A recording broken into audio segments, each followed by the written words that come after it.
جب حکمران عدل کرنے والے تھے کہ وہ سفیر آتا ہے اور کہتا ہے کہ لوگوں بتاؤ تمہارا خلیفہ کدھر ہے، تمہارا بادشاہ کدھر ہے، اس کا محل کدھر ہے؟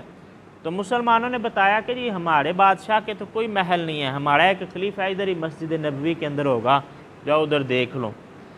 تو وہ شخص مسجد نبوی کے اندر آیا، پوچھا کہ جی آپ کے خلیفہ کدھر ہیں؟ کہا وہ جو درخت کے نیچے سویا ہوا ہے نا وہ ہمارا خلیفہ ہے۔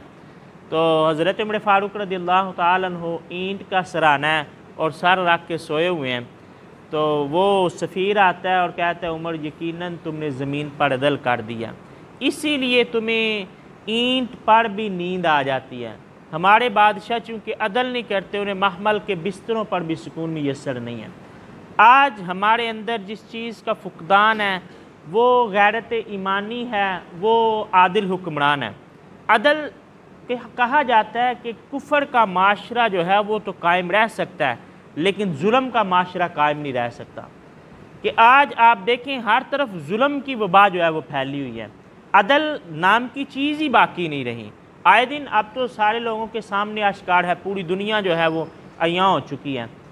اقبال رحمۃ اللہ علیہ تو کہتے ہیں کہ اخوت اس کو کہتے ہیں کہ چبھے کانٹا جو کابل میں تو ہندوستان کا ہر پیڑ و جواں بے تاب ہو جائیں۔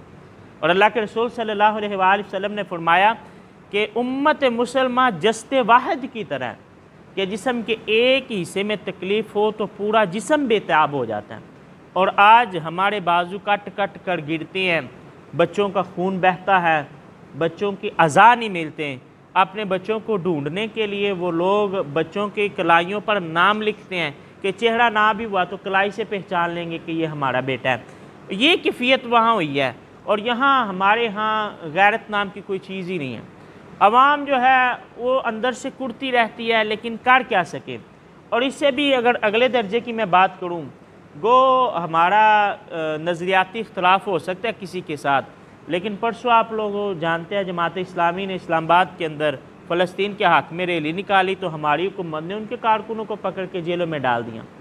گویا ایک تو وقت وہ تھا کہ جب ہم علی الاعلان امریکہ کی جو ہے وہ حمایت کرتے تھے، تو اب گویا ہم نے فلسطین جو اسرائیل ہے اس کی بھی حمایت جو ہے وہ کرنا شروع کر دیا۔ حالانکہ قائد اعظم رحمۃ اللہ علیہ نے فرمایا تھا کہ یہ جو اسرائیل ہے یہ اسلامی ممالک کے اندر ایک کھونپا ہوا خنجر ہے اور یہ ایک ناجائز ریاست ہے، پاکستان اس کو کبھی بھی تسلیم نہیں کرے گا۔ لیکن پس پردہ آج ہم نے ان کو تسلیم بھی کیا اور ہماری جو پولیٹیکل رہنما ہیں ان کے عمل یہ بتاتے ہیں کہ ہم ان کے ساتھ ہیں، ہم اسرائیل کے ساتھ ہیں، فلسطین کے ساتھ ہم نہیں ہیں۔ تو یہ بڑے افسوس کی بات ہے کہ وہ مسجد اقصیٰ کے جس کی طرف منہ کر کے اللہ کے رسول صلی اللہ علیہ وسلم 16-17 مہینے نماز پڑھتے رہے، جس مسجد کے اندر اللہ کے رسول صلی اللہ علیہ وآلہ وسلم نے 1,24,000 انبیاء کی امامت کروائی، وہ مسجد اقصیٰ کے جہاں پر کئی انبیاء علیہ السلام کے مزارات موجود ہیں، آج وہ مسجد ہمیں پکارتی ہے اور ہم اس کے لیے جانے کو تیار ہی نہیں ہیں۔ تو اس مسجد سے جو ہے وہ رسول اللہ صلی اللہ علیہ وسلم کو حکم ہوا کہ آپ قبلہ جو ہے وہ بدل لیں، تو یہود نے وویلا شروع کر دیا۔ انہوں نے کہا جی ایک ان کو تھی ابتدا میں کہ چلو کوئی بات نہیں، اگر رسول اللہ صلی اللہ علیہ وآلہ وسلم بنی اسرائیل کے اندر نہیں آئے تو چلے ایک چیز تو مشترک پائی گئی کہ یہ اسی قبلے پر ہے جس پر ہم ہیں۔ لیکن جب مسلمانوں نے قبلہ بدل لیا تو اب انہوں نے کہا جی یہ دیکھیں یہ ایک ایسا دین ہے جو پہلے کوئی اور بات کرتے ہیں بعد میں کوئی اور بات کرتے ہیں۔ گویا انہوں نے ناسخ و منسوخ کے حوالے سے جو ہے وہ اعتراضات کیے، اور ناسخ و منسوخ کے حوالے سے امت کے اندر ابھی بھی اختلافات پائے جاتے ہیں۔ کئی لوگ جو ہیں وہ سرے سے ناسخ و منسوخ کے قائل ہی نہیں ہیں۔ ابتدا کے اندر جو پہلے اولین مفسرین تھے ان میں ناسخ و منسوخ کا تصور آج کی نسبت زیادہ پایا جاتا تھا، وہ زیادہ آیات کے منسوخ ہونے کے قائل تھے۔ ان کا جو انداز تھا ترک تھا ناسخ و منسوخ کو بیان کرنے کا، وہ الگ تھا، یعنی ان کے نزدیک 500 آیات تک بھی جو ہے وہ ملتا ہے کہ وہ منسوخ مانتے تھے۔ لیکن بعد میں جو جدید مفسرین آئے انہوں نے تحقیق کی، انہوں نے اس کی حدود و قیود کو جو ہے اس کا تعین کیا، تو پھر آیات جو ہے وہ کم ڈکلیئر کی گئیں۔ علامہ جلال الدین سیوطی رحمۃ اللہ علیہ نے 20 آیات کے بارے میں لکھا ہے کہ یہ آیات منسوخ ہے، اور شاہ ولی اللہ رحمۃ اللہ علیہ الفوز الکبیر کے اندر 5 آیات کے قائل ہیں۔ آپ کہتے ہیں 5 آیات قرآن پاک کی ایسی ہیں جو منسوخ ہیں۔ یہاں جو حکم بیان ہوا اس کے بارے میں مفسرین اکرام کہتے ہیں کہ اس میں آیت منسوخ ہونے کا حکم نہیں ہے، بلکہ اس کے اندر حدیث کے منسوخ ہونے کا ہے، کیونکہ حدیث وہ ہے جو آپ صلی اللہ علیہ وسلم کی بات ہو، آپ کا قول ہو، یا آپ صلی اللہ علیہ وآلہ وسلم کے سامنے کوئی کام کیا گیا ہو اور آپ نے اس پر خاموشی اختیار کی ہو۔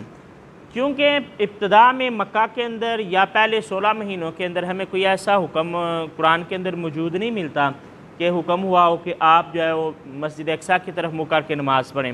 رسول اللہ صلی اللہ علیہ وسلم کا یہ فعل تھا کہ آپ مسجد اقصیٰ کی طرف جو ہے وہ منہ کر کے نماز پڑھتے تھے۔ تو اس حدیث کو منسوخ کیا گیا قرآن کی آیت کے ساتھ کہ اللہ نے حکم نازل کر دیا کہ آپ جو ہے وہ اپنا چہرہ بیت اللہ کی طرف جو ہے وہ کاڑ لیں۔ دوسری بات یہ ہے کہ جو ناسخ و منسوخ ہے یا احکام کا تدریجاً اترنا ہے، یہ بھی میں سمجھتا ہوں قرآن کا حسن بھی ہے اور اسلام کا حسن بھی ہے۔ آپ دیکھیں ایک ڈاکٹر ہے، ڈاکٹر کے پاس جب دوائی لینے جائیں تو ابتدا میں وہ 4-5 گولیاں لکھتا ہے، پھر آپ اگلے ہفتے جاتے ہیں، پھر آپ کہتے ہیں اب مجھے یہاں مسئلہ ہے، باقی مسائل میرے ٹھیک ہیں، ڈاکٹر دوائی بدل دیتے ہیں۔ اب کیا ہے، کوئی بندہ کہے جی یہ کیا ہوا، ڈاکٹر کو پتہ ہی نہیں تھا کہ پہلے اس نے غلط دوائی دے دی ہے۔ یہ سوال کرنے والا جو ہے وہ ناقص العقل ہوگا کہ اس کی عقل نے کام نہیں کیا کہ پہلی ضرورت کے مطابق پہلے دوائی دی، بعد والی ضرورت کے مطابق بعد میں دوائی دی۔ اسی طرح اللہ رب العزت نے مسلمانوں کی جو اصلاح کی وہ تدریجاً کی، تو تدریجاً جو ہے کچھ احکام نازل ہوئے، بعد میں ان کو بدل دیا گیا یا ان احکامات کو جو ہے وہ اٹھا لیا گیا۔